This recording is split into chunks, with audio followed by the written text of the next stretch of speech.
Hello students, welcome to session 2 of chapter number 2, Computer Science, class 12th. So students, first of all let's see what is a list. A list is actually a collection of similar or dissimilar type of data items that are enclosed within square brackets. Okay, let's suppose we'll take an example over here. L is the list object here and we are enclosing all the elements, okay, within these square brackets separated by commas. Okay, you can see that integers or float or string or any kind of data element can be there. Any type of data element can be there.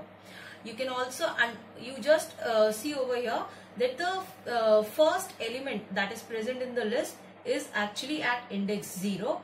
The second element is at index 1, 2 and so on. Okay. Now, what is the quality of a list? A list is always mutable.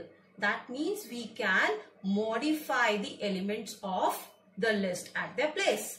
Okay. So, let's suppose I want to change the element which is present at index 2. Okay. So, I can write L2 equals to 9. So, now what will happen? At index 2, what is present? 8. So, in place of 8, I have changed it to 9. So, you can see here the element is changed. Okay. Now, we'll just have a look how the list is created. First of all, about the empty list. Empty list means there is no element inside the list. So, you can see over here, I have again taken L as the object of the list and I have not kept any item inside it. Okay. We are just using square brackets and nothing inside it. Okay. That's an empty list. Similarly, here L1 equals to, I'm using list function, or we can also call it as a constructor for the list. Okay. So this again is going to create an empty list without any element. Next, if we want to put elements into it, it's very simple. Like over here, L2 equals to, I've kept elements inside the square bracket separated by commas. That means we have 3 elements inside L2 list object. Next, we come to nested list. Nested means what? One list inside another is called a nested list. Okay. So like over here, L3 is 15, 12 and so on. I have nested lists inside our list. So I can just, I should just tell you over here, see this is the index of first element 0. Okay. This is element number 1. Element present at index 1. This whole list is at second index. This whole list is at third index and this is index 4. Okay. Now index 2, just have a look. This is 2, 0. That means 2, 0. This is 2, 1. Okay. Now here this is 3, 3, 0. Right. 3, 0. Now this will be 3, 1. Okay, this whole list will be 3, 1. Now, we can see this is 3, 1, 0, 3, 1, 1. This is how we can give the index to our elements in the nested list. So, let's suppose we have to find L3, 2. So, what is that 2? The whole list, minus 8, 9.2, right? L3, 2, 1. 2, 1 is 9.2. L3, 3, 1, 0. So, 3, 1, 3, 1 and 0. That is ABC. So, this is how we can find out the values within the nested list. Next, we come to converting strings or tuples to a list. Okay. We are given a string and we want to convert it in the form of a list. So, let's suppose this is LST1 is the object. We are using list function to convert our string over here. Okay, hello. Now, all the characters will be the elements of our list. Okay. Similarly, we have a tuple over here. So, tuple is, how we'll understand this is a tuple? It is enclosed within parenthesis. So, that's a tuple. So, list, if we are using list function again here and we are converting our tuple in the form of list. So, this is how the tuple has been changed to list form. Now, by using list, we can also get the user input, okay, with the help of list function, okay. So you know that input function always returns a string kind of value. And if we want to convert that string into some other form, we actually explicitly typecast it. So we are typecasting it to list only. So let's suppose these are the elements that the user has input. Okay, 1, 2, 3, 4, 5. So because we are converting it to list, it is going to be converted into list like this. But just remember, all the elements will be of the string type only. Okay. Next, if we want to use, we can also use eval function to convert our values to list. Eval function actually sees what kind of value the user is inputting. Okay. And accordingly, it will convert it. Accordingly, it is going to give the type for that element. So if I want that the elements should be entered in the form of list, I want a list over here. So the user should always enclose the elements of the list within square brackets. Okay. If you want to enter a tuple, it should be within parentheses. When you are entering the data, always use parentheses. If you want to enter an integer value, just write the element like that, like 25. So it will understand that you have input what? You have inputted an integer value. Okay. So as you are going to enter the data, accordingly, eval function is going to give the type to that data. Okay. Now, we'll come to similarities between lists and string. So first of all, both supports forward and backward indexing. We have learned about forward and backward indexing in strings. So similarly, forward and backward indexing also works with list also. Okay. So this is forward indexing. This is backward indexing. You remember that? Okay. Next, we can use len function also with lists as well. Okay.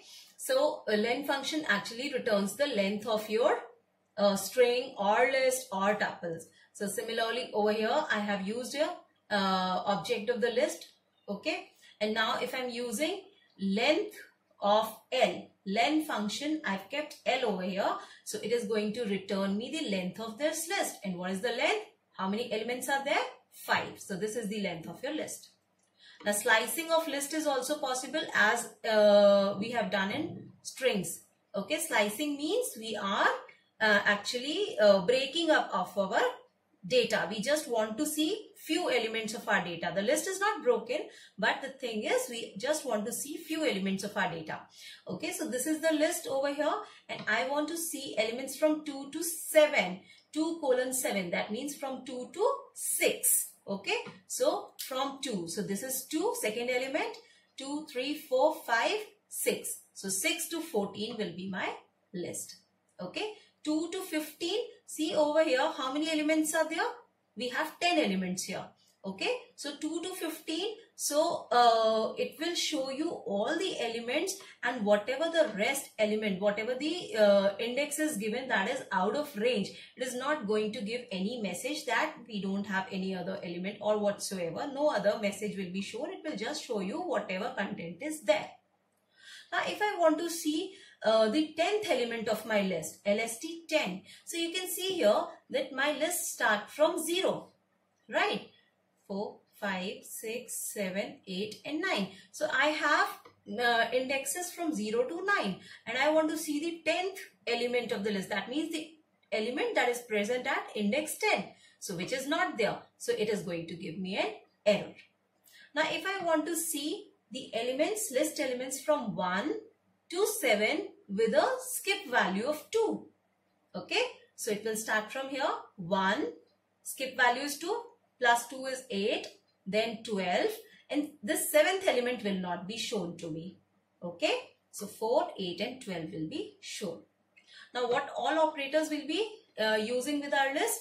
Again the concatenation operator actually concatenates or adds up two lists together. Okay. Replication operator is going to replicate my list a number of times. So 3 is given over here. 3 times I have to replicate my list. So 3 times my list is replicated. Next is the comparison operators. So we can compare our list like this. You can see over here this is my first list, 1, 2, 3. It contains 3 elements here. 9 and 3, it contains 2 elements here. Okay, so I'm asking whether this list is greater than this list. So it is going to check first of all the element at index number 0. So if 0th element is greater than the 0th element of the second list, then only it will go, then it will show you true message. Okay, but here the 0th element is smaller than the 0th element of the second list. So it is going to show me a false value. Okay, in the next case, you just see, this is my list. So what it is going to do, it is checking for whether the first list is less than the second list. So first of all, it will check the 0th element. They are equal. Then it will go further. It will check the first element. Okay. Then it will check the second element. Again, they are equal. Then it will check the third element. Yes. Okay. So 4 is less than 9. Right? The fourth element, I mean to say. 4 is less than 9. So that means again it's true. Okay. It will return me a true value. Now we can also check for the equality. 1, 2, and here also the list contains elements 1, 2. They both are equal. So it is again going to give me a true value. Next, few built-in methods we should study about list. What all methods we can use. So first one is append method. Append is actually appending a value or a data item at the end of the list. So you can see over here, this is the list. L.append we are using. Whatever number we are writing over here, whatever item I am writing over here, that will be appended at the end of the list. Single element is appended by using append method. Then we use, then we have del statements. Actually, it deletes an element at a particular location. Like over here, this is my list. Okay, del lst 0. So at index 0, whatever the element is, that is deleted here. And this is the list I will get. Okay. Or if I want to delete some range of values from 0th element to second, that means 0 and first element will be deleted here. Okay. So this is the new list. So 3 and 5 will be deleted. Rest all will be there. And if I want to delete my whole list object, so at that time I'll just write del lst. Okay. So that means the whole list object will be deleted. Now no more lst object is present. Okay. Then we have max and min functions to find the maximum and minimum data items of my list. But remember here that my list must be of the same type of data elements. Then only comparison can be done. So let's suppose I have an integer type of list over here. To find maximum value of the list, I can just use max function, and to find the minimum value, I use min l. Okay. Now, what pop method does? Pop method actually pops out the last element from your list. Okay, let's see here. L1, by default, it is popping out the last element. If I'm using L1.pop, okay, it will just take out the last element from the list, and it is returning the element to some. Means we can return the element in some variable. Like if I'm writing x equals to L1.pop, that means the last value will be popped out from the list. Okay, now the list will be like this. Okay, and this 64 is going to be stored in x. Okay, I can store this element. Similarly, if I say L1.pop2, that means I want to pop out an element at index 2. So this 16 is going to be popped up. Okay, and again it will be stored in some variable, or if we don't want, then we can just discard the element. Okay, now we have index method over here. Index actually returns me the index of some, or the index of the first occurrence of that particular element that is passed as an argument. Okay, like let's suppose this is my list. L1.index of 8 I want. Okay, index of 8. So we can see here 8 is present at 2 positions, but this index function is going to return me the index of the first occurrence of this 8. So that means index of 8 is true. 0, 1, 2. Got that? Now if I want to get the index of 18, see over here 18 is not present in the list. So it is going to give me a value error. Okay. Next we come to extend function. Extend function, what it does, it appends a list into another list. Okay. So this is the difference between append and extend. Append function actually appends just one element in a list, whereas extend function extends a list inside the another list. Okay, let's suppose L1 is my list. This is L2. I want to extend L2 to L1. So I can write it like this, L1 dot extend L2. So my L1 list will be appended with L2. Okay, without any change in L2.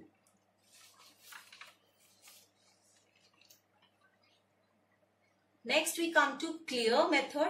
Clear method actually removes all the elements that are present in the list. Okay. So like over here, this is my list. If I say L1 dot clear, so all the items of the list are gone.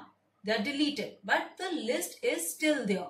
So del and clear, what are the differences? Del actually deletes the list object itself, whereas clear is deleting the elements of the list and the list object is still intact. Then count method actually counts the occurrences of an element that is passed as an argument. Okay, so this is my list, L dot count 12. So 12 comes 3 times in this list. Okay, so it will return value 3. Similarly, if I'm counting for another value which is not there, like L count 18, so it is returning me 0.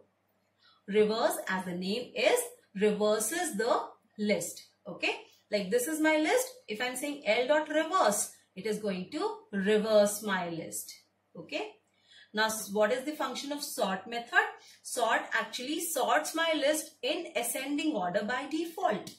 Like this is my list. If I'm saying L dot sort, so all the elements will be arranged in ascending order. And if I want to put all the elements in descending order, what I will be doing is I'll write reverse equals to true. L dot sort reverse equals to true. It is going to sort my list in descending order now. So students, that's all for this session. I'll meet you in the next session. Thank you.